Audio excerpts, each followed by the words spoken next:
ಹಿಂದೆ ಹಾಡುಹಗಲೇ ಜೆಡಿಎಸ್ ಮುಖಂಡನ ಕೊಲೆ ನಡೆದಿದ್ದು, ನಂತರ ಅಶ್ವಥ್ ನಾರಾಯಣ್ ಕಾರು ಅಡ್ಡ ಹಾಕಿದ್ರು. ನನ್ನನ್ನು ಮುಗಿಸುವ ಪ್ಲಾನ್ ಮಾಡಲಾಗಿದ್ದರೂ ನಾವು ಯಾವುದಕ್ಕೂ ಹೆದರಲಿಲ್ಲ. ಬ್ಲಾಕ್ಮೇಲ್ ಮಾಡುವವರಿಗೆ ಕಾನೂನಿನ ಪ್ರಕಾರ ಉತ್ತರ ಕೊಡುವೆನು ಎಂದು ಮಾಜಿ ಸಚಿವ ಎಚ್.ಡಿ. ರೇವಣ್ಣ ಎಚ್ಚರಿಕೆ ನೀಡಿದ್ದಾರೆ. ನಾನು ವಿಧಾನಸಭೆಯಲ್ಲಿ ಬೆಳಗಾವಿ, ಬೆಂಗಳೂರು ಎಲ್ಲ ಕಡೆ ಆ ಕೊಬ್ಬರಿನ ತಗೊಂಡೋಗಿ ರೈಸ್ ಮಾಡಬೇಕು. ಆ ಕೊಬ್ಬರಿ ಬೆಲೆನ ಮಾಡೋಕ್ಕಾಗಲಿಲ್ಲ. ಏನವ್ರು ಹೇಳಿದ್ರು ಚುನಾವಣೆ ಸಂದರ್ಭದಲ್ಲಿ ನಮ್ಮ ರೈತರಿಗೆ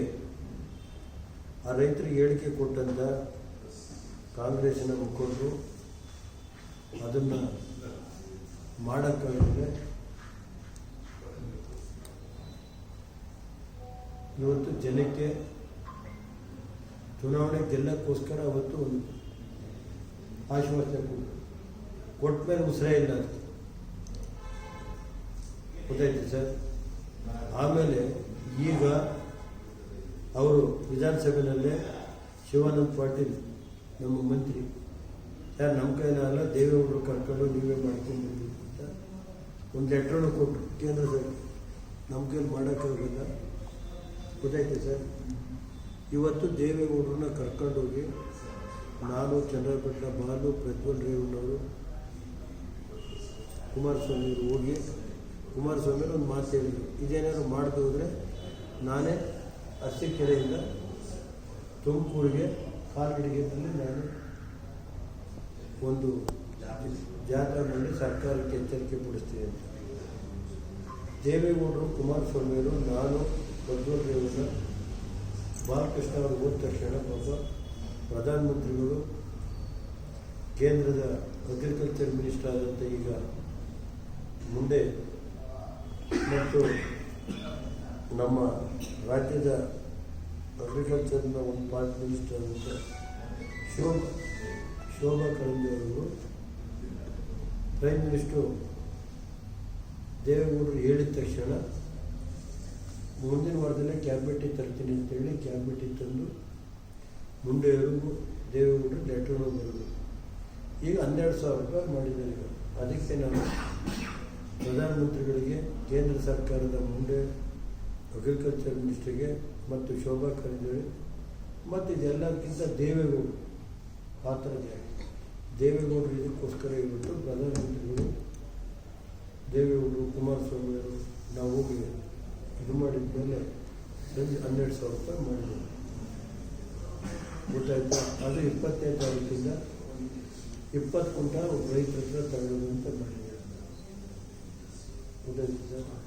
ಅದಕ್ಕೆ ನಾನು ದೇವೇಗೌಡರಿಗೆ, ಕುಮಾರಸ್ವಾಮಿಯವರಿಗೆ, ನಮ್ಮ MP ಅವರು, ಬಾಲಣ್ಣ ಎಲ್ಲರೂ ನಾವು ಹೇಳಿದ್ದಕ್ಕೆ ಪ್ರಧಾನಮಂತ್ರಿಗಳಿಗೆ ಮತ್ತು ಕೇಂದ್ರ ಸರ್ಕಾರದ ಅಗ್ರಿಕಲ್ಚರ್ ಮಿನಿಸ್ಟರ್ಗೆ ಒಂದು ಕೃತಜ್ಞತೆ ಸಲ್ಲಿಸಬೇಕಾಗುತ್ತೆ. NRG ಎಷ್ಟು ಒಡ್ಕು, GGM ಇದು ಕುಡಿಯೋ ನೀರು ಎಷ್ಟು, ಅದು ಹೇಳ್ತೀನಿ ಟೈಮ್ನಲ್ಲಿ ಜಿಲ್ಲೆಯಲ್ಲಿ ಏನೇನು ಕೆಲಸ ಮಾಡಿದ್ದೀವಿ ಅಂತ. ಸರ್, ಈಗ ಪ್ರಜ್ವಲ್ ಕೆಲಸ ಮಾಡಿದ್ದಾರೆ, ಅದು ನೀವು ಸಮರ್ಥನೆ ಮಾಡ್ತಾ ಇದ್ರ ಜನ ನೋಡಿ ಹೇಳ್ತಾರೆ ಸರ್. ಅದು ಒಂದು ಇದು ಸರ್. ಈಗ ಈ ಬ್ಲಾಕ್ ಮೇಲ್ ಮಾಡ್ತಾ ಇದ್ದಾರಲ್ಲ, ನಿಮ್ಮ ಕುಟುಂಬದ ಅಥವಾ ಪ್ರಜ್ವಲ್ ಅವ್ರದ ವೈಯಕ್ತಿಕ ವಿಚಾರ ಇಟ್ಕೊಂಡು ಮಾಡ್ತಾ ಇದ್ದಾರೆ ಸರ್. ಅದು ಸರ್, ಬಹಿರಂಗವಾಗಿ ನಾವು NR ಸರ್ಕಲ್ ಅಲ್ಲಿ ತೋರಿಸ್ತೀನಿ, ಅದು ತೋರಿಸ್ತೀನಿ, ಇದಕ್ಕೆಲ್ಲ ಈ ನಿಮ್ಮ ಅಭಿವೃದ್ಧಿ ಕಾರ್ಯಗಳನ್ನ ಬಿಟ್ಟರು ಈಗ ಈ ತರ ವೈಯಕ್ತಿಕ ಟೀಕೆ ಮಾಡ್ತಾ ಇರೋದು, ನೀವು ಅದಕ್ಕೆ ಆನ್ಸರ್ ಮಾಡಿ. ಈಗ ನೋಡ್ರಿ, ಇದನ್ನೆಲ್ಲ ಏನು ಅಂದ್ರೆ ಇವತ್ತಿನ ಇದರಲ್ಲಿ ನೋಡಿದ್ರು ಯಾರಿಗೆ ಏನು ಬೇಕಾದ್ರೂ ಬ್ಲಾಕ್ ಮೇಲ್ ಮಾಡೋಕ್ಕೆ ಇದೆ ನಡೀತಾ ಇರೋದು ದೇಶದಲ್ಲಿ. ಇಟ್ಕೊಂಡು ಈಗಾಗಲೇ ಕಾನೂನು ತಂದ್ರೆ ಇದ್ರ ಬಗ್ಗೆ ಅದ್ರ ಬಗ್ಗೆ ನನ್ನ ಸರ್ಕಾರ ಮಾಡಿ ಕೇಳೋದು ಸಂತೋಷಿದ್ರೆ ನನ್ನದು ಕಾನೂನು ಬಿಟ್ಟು ಕೆಲವು ಏನು ನಡೀತಿದೆ ಅದಕ್ಕೆಲ್ಲ ನಾನು ಉತ್ತರ ಕೊಡೋಕೆ ಹೋದರೆ ನಾನು ಸಮಾಜದಲ್ಲಿ ಯಾರು ಏನಿದ್ರೆ ಹೇಳೋಣ. ಅವ್ರ ಹಿಸ್ಟ್ರಿ ಏನು ನಿಮಗೆಲ್ಲ ಗೊತ್ತು. ನಾನು ಅವ್ರು ಉತ್ತರ ಕೊಟ್ಟರೆ ನಾನೇನು ಹೇಳ್ತೀನಿ, ಕೊಳ್ಳಕ್ಕೆ ಹೋಗಲ್ಲ. ನಾನು ಹೇಳೋದು ಅದಕ್ಕೆಲ್ಲ ನಾನು ಈ ಬ್ಲ್ಯಾಕ್ ಮೇಲ್ಗೆಲ್ಲ ಎದುರುವಂತ ನನ್ನ ಜೀವನದಲ್ಲಿ ನಾನು 40 ವರ್ಷ ರಾಜಕಾರಣ ಮಾಡಿದ್ದೀನಿ. ಈ ಜಿಲ್ಲೆಯಲ್ಲಿ ದೇವೇಗೌಡರು ಯಾವ ಕುಟುಂಬ ಬೆಳೆಸೋರು ಅನ್ನೋದು ಅದರ ಟೈಪ್ ಬಂದಾಗ ಹೇಳ್ತೀನಿ.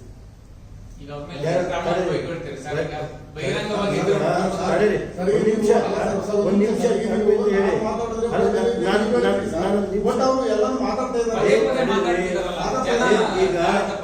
ಅದಕ್ಕೆ ಕಾನೂನು ಏನ್ ಮಾಡಬೇಕು ಹೋರಾಟ ನಾವು ಅಲ್ಲ, ಅದಕ್ಕೆ ಸರ್ ನೀವು ಈಗ ತಡೆ ಸರ್, ನಾವು ನಿಮಿಷ ತಾಳ್ಮೆಯಿಂದ ಕೇಳಿ. ಇವತ್ತು 40 ವರ್ಷದ ರಾಜಕಾರಣದಲ್ಲಿ ದೇವೇಗೌಡರು ಚುನಾವಣೆ ಬಂದರು. ಯಾವ್ಯಾವ ರೀತಿ ಅಪಪ್ರಚಾರ ಮಾಡಿದ್ರು 89ರಲ್ಲಿ. ಇವತ್ತು ಈ ಅಪಪ್ರಚಾರಕ್ಕೆ ಕಾನೂನು ರೀತಿ ಉತ್ತರ ಕೊಡೋದಕ್ಕೆ ನಾನು ತಯಾರಿದ್ದೀನಿ.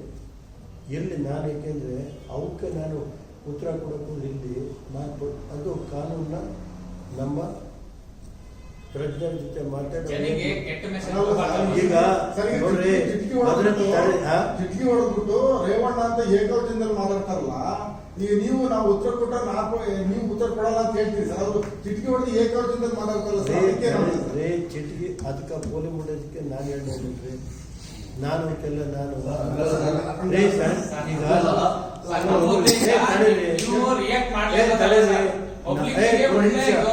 ನಾನು ಒಂದು ನಿಮಿಷ ಹೇಳ್ತೀನಿ. ಸಮಾಜದಲ್ಲಿ ಅವ್ರಿಗೆ ವ್ಯಕ್ತಿತ್ವ ಹೆಂಗಿದೆ ಅನ್ನೋದು ನನಗೆ ಗೊತ್ತಿಲ್ಲ. ಅಂಥವ್ರಿಗೆ ನಾನು ಉತ್ತರ ಕೊಡೋಕ್ಕೆ ಹೋಗಲ್ಲ.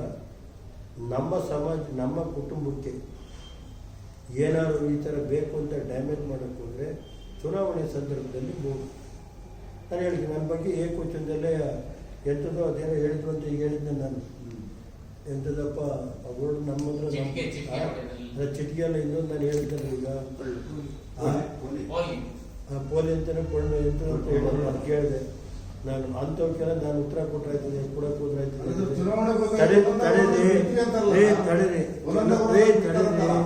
ಕೆಲವು ರಾಜಕಾರಣಿಗಳಿಗೆ ಬ್ಲ್ಯಾಕ್ ಮೇಲ್ ಮಾಡಿ ಅವ್ರ ಹತ್ರ ಸಕ್ಸಸ್ ಆಗಿರ್ಬೋದು. ಕೆಲವು ರಾಜಕಾರಣಿ ಅದಕ್ಕೆ ಟೈಮ್ ಬಂದಾಗ ಹೇಳ್ತೀನಿ ಯಾರ ಹತ್ರ ಸಕ್ಸಸ್ ಆಗಿದ್ದಾರೆ, ಯಾವ್ಯಾವ ಅಧಿಕಾರಿಗಳ ಹತ್ರ ಸಕ್ಸಸ್ ಆಗಿವ್ರೆ. ಅವೆಲ್ಲ ನನ್ನ ಹತ್ರ ಇವೆಲ್ಲ ನನ್ನ ಮನೆ ಬಾಗಿಲಿಗೂ ಸೇರಿಸಲ್ಲ.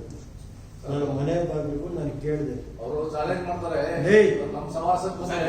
ತಡೆಯ ಪ್ರಕಾಶ್ ತಡೀರಿ, ಯಾವ ಚಾಲೆಂಜ್ ಬೇಕಾದ್ರೂ ಮಾಡ್ಕೊಳ್ಳಿ.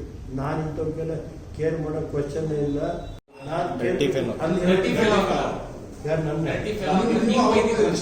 ನಾನು ಯಾರು ಒಬ್ರು ಬೈಯಕ್ಕೆ ಬಂದಿಲ್ಲ. ಅದನ್ನ ನಾನು ಯಾಕೆ ಕೇಳಕ್ ಹೋಗ್ರಿ. ನನಗೆ ದರ್ಶಿ ಬರುವಂತ ಮಾತಾಡಕ್ ಬರೋದು. ನಾನು ಅಲ್ಲಿದ್ರು ಕೇಂದ್ರ ಮಂತ್ರಿಗಳು ಸಂಚಾಲಕರು ಅಂದ್ರು. ಆಯ್ತಪ್ಪ, ಬಿಜೆಪಿ ಇಂಥ ಪರಿಸ್ಥಿತಿ ಬಂದಿತ್ತು ಅಂತ ನಾನು ನಾನು ಹೇಳುದು.